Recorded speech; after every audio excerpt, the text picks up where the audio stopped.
Good afternoon, everyone. Welcome to Backyard Musings, broadcasting live from Apple Valley. I'm Steve. I'm Scott. Thank you for joining us today. Spit on the keyboard. What now? I got spit on the keyboard. Oh, so dear. that's all right. Oh, dear. New research reveals that repeated doses of acetaminophen in people aged 65 and over can significantly increase the risk of gastrointestinal, cardiovascular, and renal complications. And you're going to see later in the segment, liver. It talks about liver. I did a little side. Our producers did a little side, research. Researchers from the University of Nottingham, that's where the sheriff is located, right? Yep, Sherwood Forest. That's right. Have discovered that repeated use, this is a true report here. Acetaminophen in people aged 65 and older may increase the risk of gastro, cardio, and kidney problems in liver. The study published recently in the medical journal Arthritis Care and Research highlights the need for caution when prescribing acetaminophen for chronic pain conditions like osteoarthritis in older adults. Would you like to know more?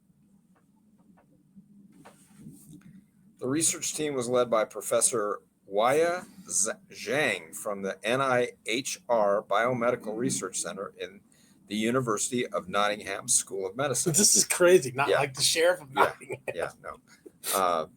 Due to its perceived safety, paracetamol has long been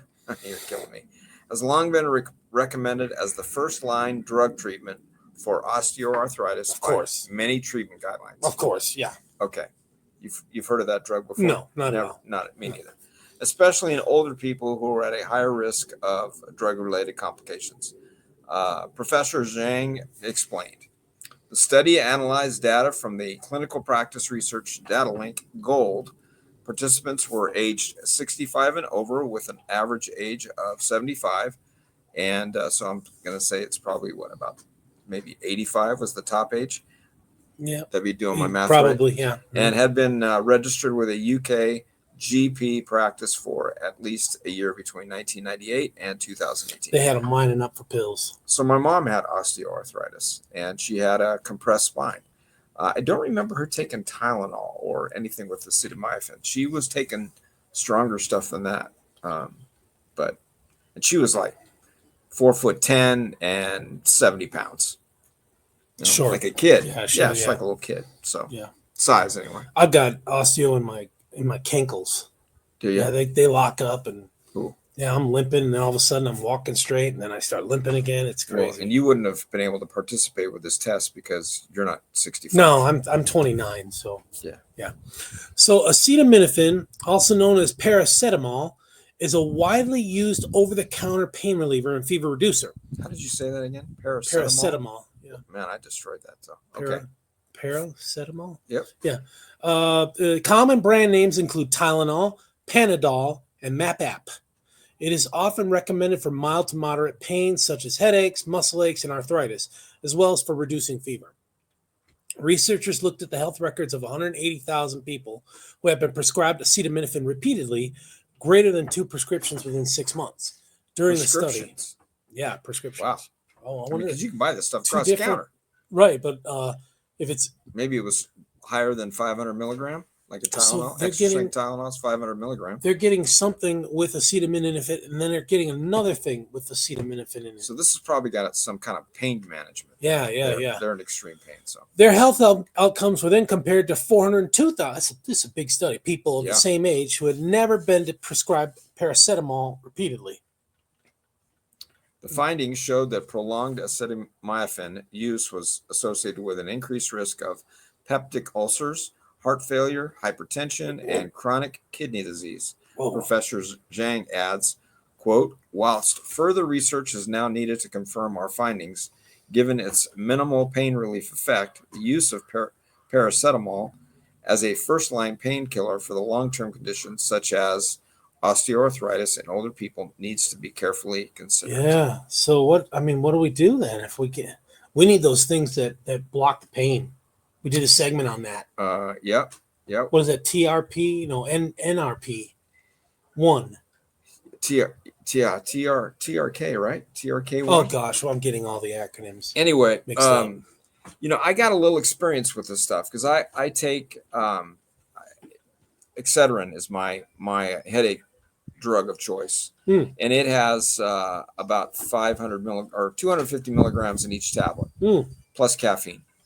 And so I take 2 usually. Been known to take 5 and still walking around. Haven't done that for a long time, but I always take it with food, and or either food or milk or something to coat my stomach. So don't usually have any problems. But you could take a shot of olive oil too. Yeah, that'll coat your tummy. No, I'm not doing that. No, sorry. Milk's good. You don't do olive oil shots. No. You don't get crazy. Let your hair down. No. Okay. No, I do not let my hair down. Okay. Always in a ponytail. Go ahead. Harvard Health Publishing says, quote, read labels and stick to guidelines to prevent this widely used pain and fever remedy from harming your liver, end quote. For the average healthy adult, the absolute maximum daily dose is no more than 4,000 milligrams. That's a lot. That's a lot from all sources. Okay, so again, extra strength Tylenol is 500 milligram. You can take those, buy those across the counter. That's like every hour you're popping them. So that's 8. So that's 4, and they tell you no more. Usually, I think they tell you no more than 4 doses. There's like horse pills in the 24-hour period. 800 milligram horse pills. Oh, I've taken 800 milligram ibuprofen. But you're not. But they tell you like once every 12 hours to do that. Yeah. Okay. Aleve is once every 12 hours. Yeah, but that's like weak sauce stuff. So. What? Anyway. What? Yeah, no. I thought that was the best stuff out there. Well, it is. Maybe it is for your body, but yeah, ibuprofen and that stuff just does not help me. Just, I mean, I have taken it before. I mean, when I had some dental work done within the last couple of years, that's what they prescribed to me, and I took that. But then I ended up selling the rest of them on eBay. No, I'm just kidding. Just kidding. Yeah, baby, get that beer money, root beer money. Just kidding. I said root beer, President. Not that I have any experience with selling drugs on eBay. But in some people, doses close to the 4,000 milligram daily limit for adults could still be toxic to the liver. Yeah. It's safest to take only what you need and to not exceed 3,000 a day whenever possible, especially if you use acetaminophen often. Yeah, that's a aspirin. Okay, you remember? You're old enough? You're old enough. Day. Take one in the evening, take one at night, or in the morning, and one at night. Help you sleep, relax. My ex-wife, a nurse, she recommended I take one a day. Yeah. Was there anything nefarious there? I don't know. Eggs are good for you. Eggs are bad for you. I don't know. Tomato. Yeah, but I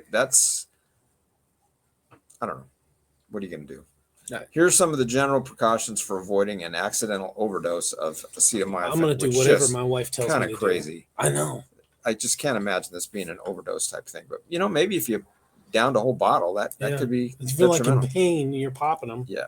Cold and flu remedies count. When you reach for an over-the-counter cough, cold, or flu product, take a look at the label.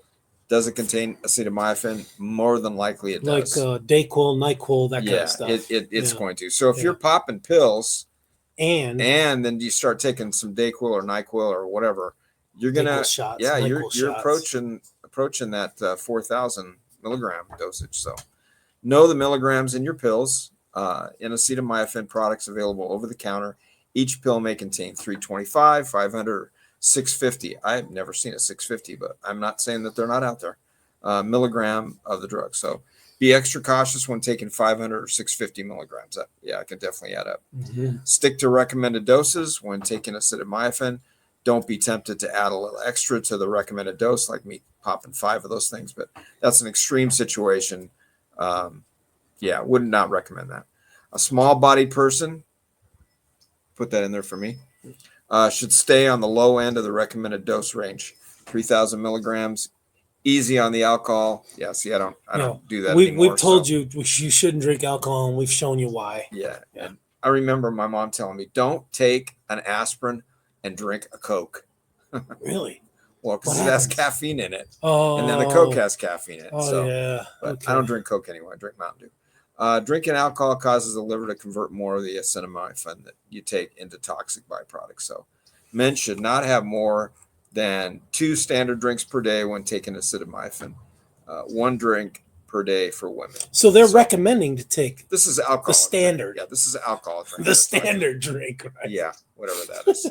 So or you could just abstain altogether. So Know if your medications interact. Ask your doctor or pharmacist if any of your prescription medications could interact badly with acetaminophen. Yeah, so I never knew this. Just be careful. Yeah, just be careful. So I know people that can't take like an Excedrin or an aspirin type product because it amps them up. I mean, they get charged up, it gives them the jitters and stuff. So Word. You're familiar with that? Yeah. Yeah. So they're more like the ibuprofen, the stuff without caffeine. I get it. Everybody's different. So I know people like mass, Tylenol and codeine. That's a pretty strong prescribed painkiller or drug. Yeah. And I know some people that can't take that because it upsets their stomach. So, but what are you gonna do? You got pain. Read the labels. You want to get rid of it, but just be cautious. So good segment. All right, folks. We'll have a good afternoon. We'll see you in the morning. Take care, everyone. Thanks. Where's the mouse here? Where's the mouse? Oh, there it is.